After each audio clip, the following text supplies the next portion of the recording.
Un poco de mucho. Escrito por Pedro Melo. Terminado el 23 de abril de 2018. Quede a la consideración de nuestros lectores u oyentes. Thomas Hobbes en su Leviatán hace más de 300 años, escribió lo siguiente. Los más débiles tienen la fuerza suficiente para matar al más fuerte, ya sea mediante maquinaciones secretas o confederándose con otros. ¿Quién fue Thomas Hobbes que se expresara tan sabiamente? Thomas Hobbes nació el 5 de abril de 1588 y falleció el 4 de diciembre de 1679.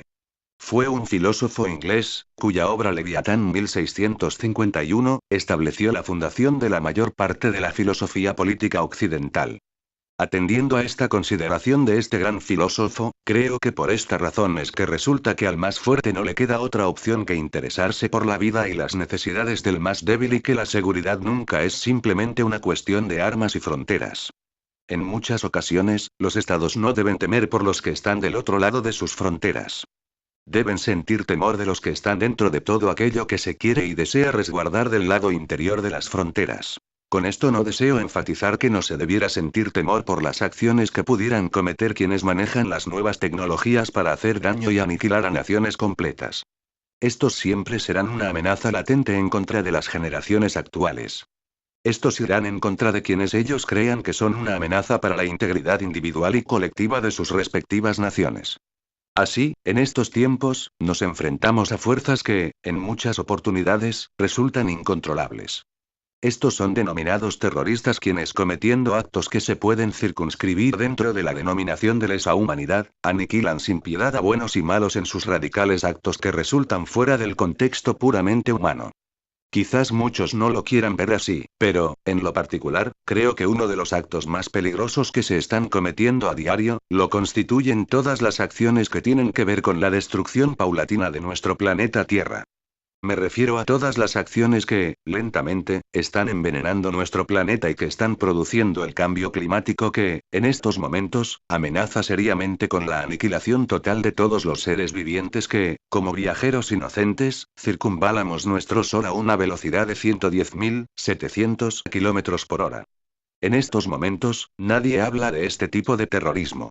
Ese que está destruyendo nuestro presente y no nos está dejando alternativa para el futuro, si es que tenemos futuro. Es increíble e irracional lo que estamos haciendo de nuestro hábitat natural. Todo como consecuencia de los grandes intereses de empresas cuya avaricia no tiene fin. Las mayorías están siendo sacrificadas para beneficiar a unos pocos. Hemos ido succionándole la vida al planeta buscando los combustibles fósiles cuya comercialización a través de los años, no han logrado llenar las arcas de aquellos cuyo grado de avaricia, ya no hay manera de saciarlo. Las alternativas han sido silenciadas. Aquellos que a lo largo de la historia se atrevieron a desafiar el establishment ya no existen. Sus vidas fueron apagadas misteriosamente y sus investigaciones ocultadas o destruidas. El hidrógeno y el electromagnetismo no son vistos como una solución sana para el planeta y toda la raza humana. Estos son vistos como una amenaza que atentan contra los grandes intereses de aquellas naciones que, en vez de convertirse en una solución viable, por los intereses que representan, se han convertido en parte del problema y lo han eternizado en el tiempo. Todos los actos de los hombres que sean llevados a los extremos, serán considerados como una expresión genuina de radicalismo. ¿Qué es el radicalismo? Son aquellas ideologías que defienden la eficacia de los cambios drásticos en la estructura política y económica de una sociedad. Se llevan a cabo con la supuesta intención de mejorar las condiciones sociales de quienes viven en ella. Quienes practican el radicalismo se les llama radicales y estos, no aceptan término medio. Hay ocasiones en las que se ponen un disfraz de revolucionario y con ese traje tratan de desviar la atención de quienes pudieran sentir miedos por los cambios a los que estos propugnan. Quienes practican el radicalismo, tratan de masificar la conciencia de los individuos de manera que estos no piensen individualmente. Tratan de conseguir con sus prédicas un pensamiento unificador en el que las masas funcionen como un organismo estructurado en función de cambios sociales profundos. A estos no les importa eliminar a todos los que se opongan a sus radicalismos, las ideas pregonadas deben sobrevivir a todo pensamiento opositor, aunque para ello se tenga que eliminar a la familia si ésta no acepta los cambios que se predican. Creo que aquí vale la pena recordar a Hitler y sus ideas llevadas al Partido Nacionalsocialista que él mismo fundara. Gobernó con la idea de la creación de un partido único cuyos fundamentos están enclavados en el totalitarismo y la autocracia de la ideología nazi. Esta ideología se caracterizó por ser una de tipo fascista, que exaltaba la supremacía de la raza aria. Si se preguntaran qué es el racismo, voy a citar la siguiente definición dada por un experto en este asunto. Roger Griffin. Este lo definió de la siguiente manera. El racismo es un género de ideología política cuyo núcleo mitológico se basa en sus diversas variaciones en su renacido populismo ultranacionalista. Se ha dicho con mucha razón, que una de las consecuencias que hizo que se extinguiera este tipo de ideología fue el hecho de que él mismo carecía de una ideología al estilo socialismo. La existencia del racismo estuvo sustentada en los grupos que le dieron existencia, por eso, una vez desaparecieron estos grupos, al igual que sucedió con el nazismo, este desapareció en la primavera del 1945. Creo que todo esto nos lleva a considerar que toda dictadura de corte totalitaria y absolutista, tiende a desaparecer con el resurgimiento de las ideologías que alguna vez ellos, con sus radicalismos, bañaron con la sangre de quienes se opusieron en los principios de la instauración de estos sistemas absolutistas. La historia de la humanidad no nos deja mentir cuando afirmamos que el hombre, a través del recorrido que hace de su historia individual y colectiva, a veces sin desearlo, construye un destino que no desea recorrer. Muchos factores acontecen para que así ocurra. Dentro de estos factores podemos citar uno que moldea nuestro entorno, se llama oportunidad.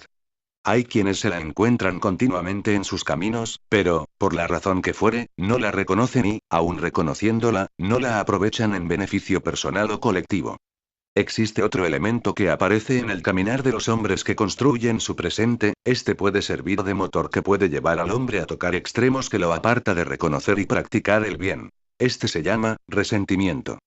A este concepto lo vamos a ampliar y para lograrlo, le vamos a agregar la palabra social. Entonces surge un nuevo concepto de la combinación de ambas palabras. Resentimiento social. Estas dos palabras combinadas, ha sido responsable de que individuos enmarcados dentro de ese sentimiento hayan construido el andamiaje para desde donde se han impulsado para cometer grandes tropelías en contra de la humanidad. Muchas de estas acciones han costado millones de vidas humanas. Por poner un solo ejemplo, podemos citar a Hitler, cuyo resentimiento patológico llevó a Alemania a la guerra donde murieron millones de personas y casi toda Europa fue destruida. ¿Se acuerdan que hace un rato les hablé sobre el elemento oportunidad? Combinemos ahora estos tres conceptos. Resentimiento, oportunidad y sociedad. Ahora podemos definir a personas que, marcadas por esos elementos, arremeten con todo su odio en contra de aquellos a los que consideran lo volvieron un paria social. Una persona inadaptada socialmente, pero que, por una jugada maestra del destino, se le presenta la oportunidad de vengarse de todos aquellos que lo rechazaron. Esa oportunidad no es desaprovechada por el resentido social y logra desarrollar acciones con el único fin de hacer realidad todo lo que planificó conscientemente en contra de sus supuestos enemigos.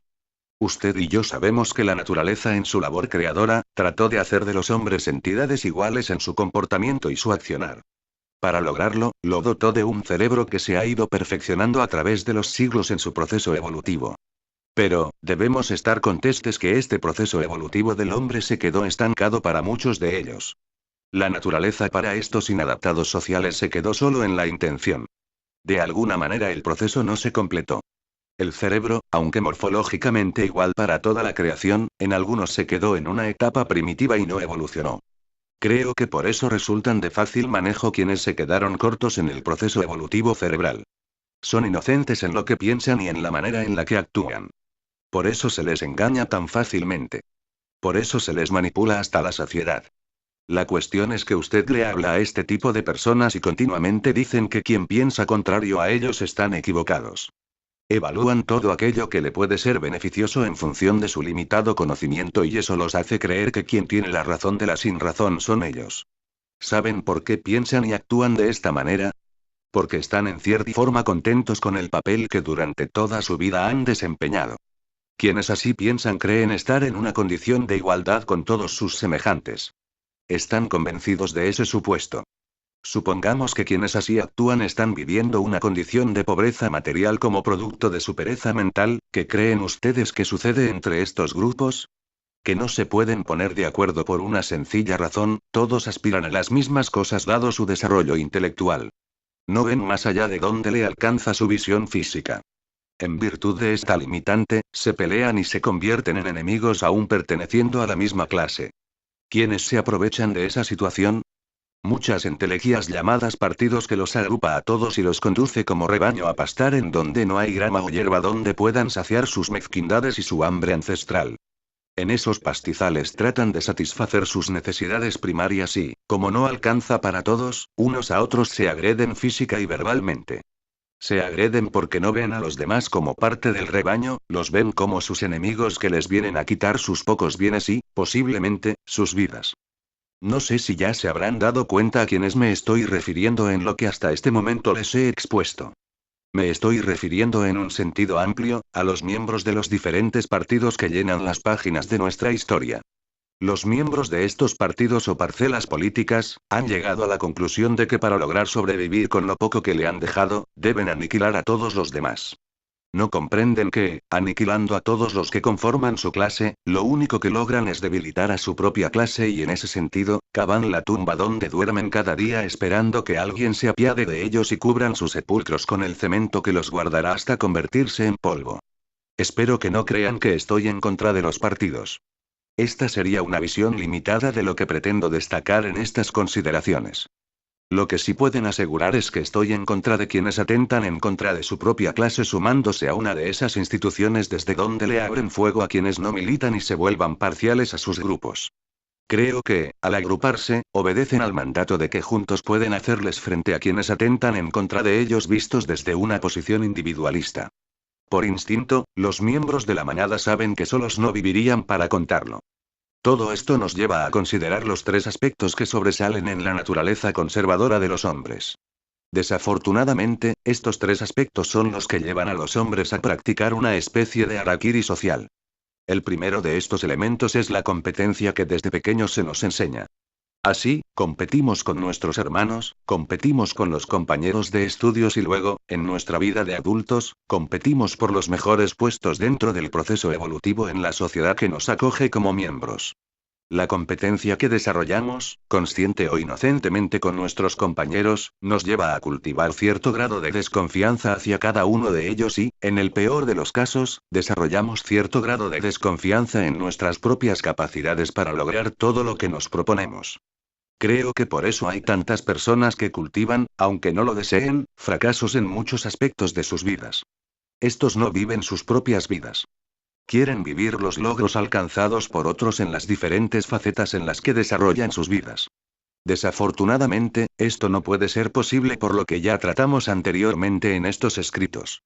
Era cuando decíamos que la naturaleza trató de crear a los hombres iguales. Decíamos que la naturaleza se quedó corta en su pretensión.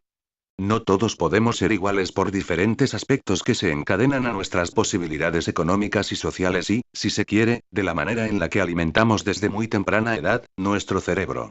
Este órgano es el gran responsable de generar las grandes diferencias de los hombres en cuanto a su realización como personas y entes sociales. Un tercer elemento que podemos citar entre los que ya hemos mencionado como responsables directos o indirectos de la destrucción o aniquilamiento del hombre, nos lo encontramos en el hecho de que todos, queremos alcanzar la gloria y desde allí, ser vistos como un dios al que hay que hacerles las genuflexiones de rigor como muestra de sumisión total a su poder. Comprendemos el anhelo que tienen la mayoría de los hombres de alcanzar posiciones desde las cuales pueda ser exaltado y admirado. Creo que esto forma parte de nuestra naturaleza enmarcada, muchas veces, dentro de un cuadro de vanidad. Como sabemos, este elemento, la vanidad, representada brillantemente por muchos hombres, es considerado uno de los peores pecados de la humanidad.